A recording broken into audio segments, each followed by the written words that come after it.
sebanyak 10 emiten di Bursa Efek Indonesia membayarkan dividen tunai kepada para pemegang saham pada hari ini. Perusahaan yang membagikan dividen antara lain Jaya Real Property, Temas, Harta Dinata Abadi, hingga Trimitra Transpersada. Pembagian dividen ini menjadi bentuk apresiasi atas kinerja perusahaan sepanjang tahun 2025, sekaligus memberikan nilai tambah bagi para investor yang tercatat sebagai pemegang saham sesuai jadwal yang telah ditetapkan.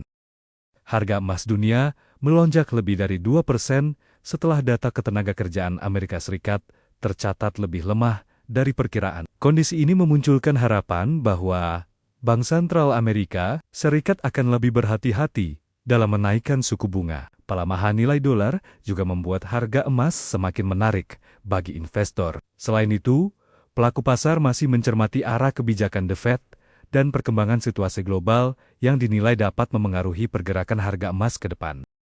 Pemirsa, pemerintah tengah menyiapkan CNG merah putih sebagai pengganti LPG 3 kg atau gas melon. Rencananya tabung akan mulai diproduksi pada bulan Juli.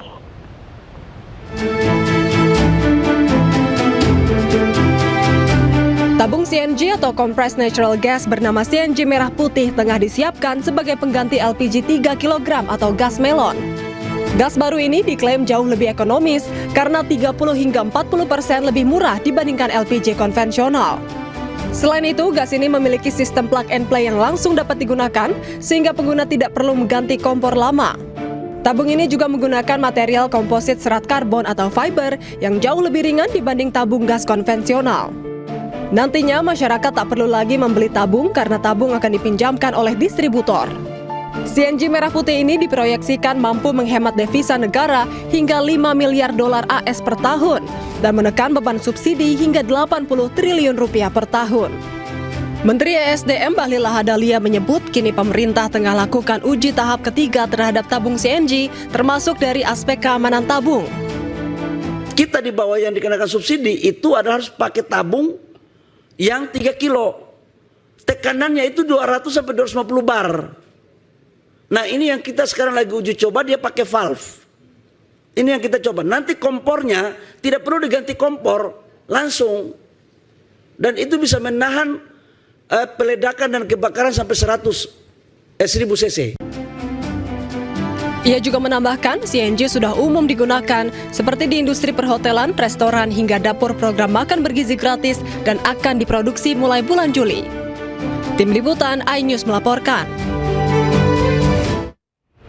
Menteri Keuangan Republik Indonesia Purbaya Yudi Sadewa menegaskan tengah mengkaji keluhan buruh terkait pengenaan pajak pencairan jaminan hari tua atau JHT. Menurutnya Kemenkyu masih pelajari dan pertimbangkan masukan yang disampaikan sebelum memutuskan apakah ketentuan tarif pajak perlu disesuaikan dan tetap berkeadilan. Kita lihat juga ada lagi diaseskan katanya Pak Dirjen mau ketemu buruh juga, kita lihat yang hasilnya seperti apa. Berarti maksudnya ada bahasan juga Pak dari Kemenkyu Pak. Akan dibahas. Begini, selama itu jas itu adil, dalam hal ini jas kan adil. Bahasa Inggris kalau ngomong bahasa Inggris indeks ekonomi. Dalam hal ini indeks ekonominya jas, kita akan ambil langkah yang diperlukan sesuai dengan asesmen nanti. Tapi kalau hanya kita belain yang ternyata yang itu pensiunnya gede-gede banget, 1 miliar, 2 miliar, nggak usah. Tapi saya akan lihat dulu ya. PT Pertamina Persero mengakui kapal tanker Pertamina Pride yang membawa minyak mentah untuk Indonesia masih tertahan di Selat Hormuz akibat kembali memanasnya kondisi di Selat Hormuz. Menurut VP Corporate Communication PT Pertamina Persero Muhammad Baron, pihak manajemen Pertamina masih memproses perizinan bagi kapal tanker Very Large Crude Carrier atau VLCC Pertamina Pride agar bisa melintasi Selat Hormuz. Hal tersebut dilakukan tentu dengan memperhatikan faktor keselamatan awak kapal, kargo, hingga kapalnya sendiri. Sementara itu, kapal tanker Gamsunoro milik PT Pertamina International Shipping sudah berhasil melewati Selat Hormuz pada 24 Juni lalu setelah sebelumnya sempat tertahan akibat konflik antara Iran dengan Amerika Serikat dan Israel. Tentunya untuk Pride sampai dengan saat ini kami sedang berproses untuk perizinannya. Nah, Dan saat ini karena Strait Hormuz sudah memanas kembali, sehingga pelaksanaan kargo dari Pride masih tertunda. Dan nanti apabila sudah melintas, benar itu adalah untuk di Cilacap, Pulau Cilacap. Mulai 1 Juli 2026, Pertamina resmi turunkan harga Pertamax Turbo di seluruh Indonesia. Penyesuaian harga berlaku sejak pukul 00.00 waktu Indonesia Barat dan dilakukan sebagai bagian dari evaluasi berkala. Kebijakan ini merupakan hasil evaluasi berkala yang mengacu pada perkembangan harga minyak dunia, kondisi fiskal nasional, serta pertimbangan daya beli masyarakat. Dari pantauan di SPBU Cikini, Jakarta Pusat, aktivitas pengisian BBM berjalan normal. Sejumlah pengendara memanfaatkan penurunan harga dengan mengisi BBM non-subsidi.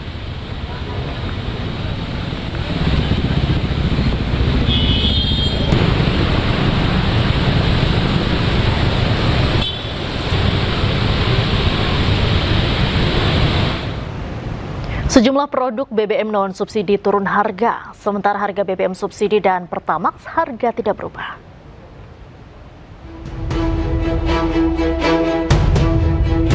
Tiga jenis BBM non-subsidi yang mengalami penurunan harga, diantaranya Pertamax Turbo turun dari Rp20.750 menjadi Rp19.300 per liter.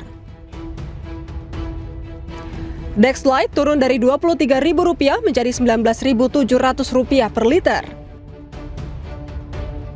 Pertamina Dex turun dari Rp24.800 menjadi Rp21.150 per liter.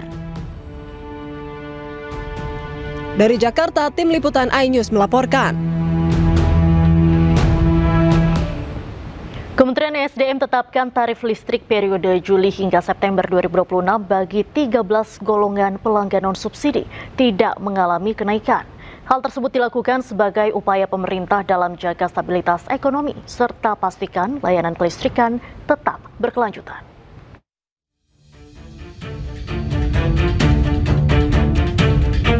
Pemerintah melalui Kementerian Energi dan Sumber Daya Mineral tetapkan tarif tenaga listrik PT PLN Persero Triwulan 3 atau periode Juli hingga September tahun 2026.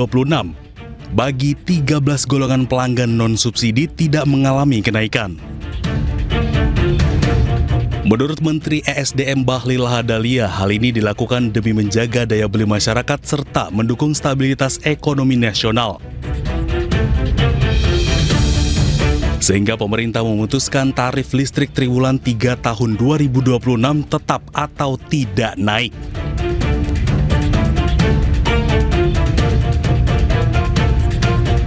Sementara itu, tarif tenaga listrik bagi 24 golongan pelanggan bersubsidi juga tidak alami perubahan dan tetap diberikan subsidi listrik. Golongan ini mencakup pelanggan sosial, rumah tangga miskin, bisnis kecil, industri kecil, dan pelanggan yang peruntukan listriknya bagi UMKM.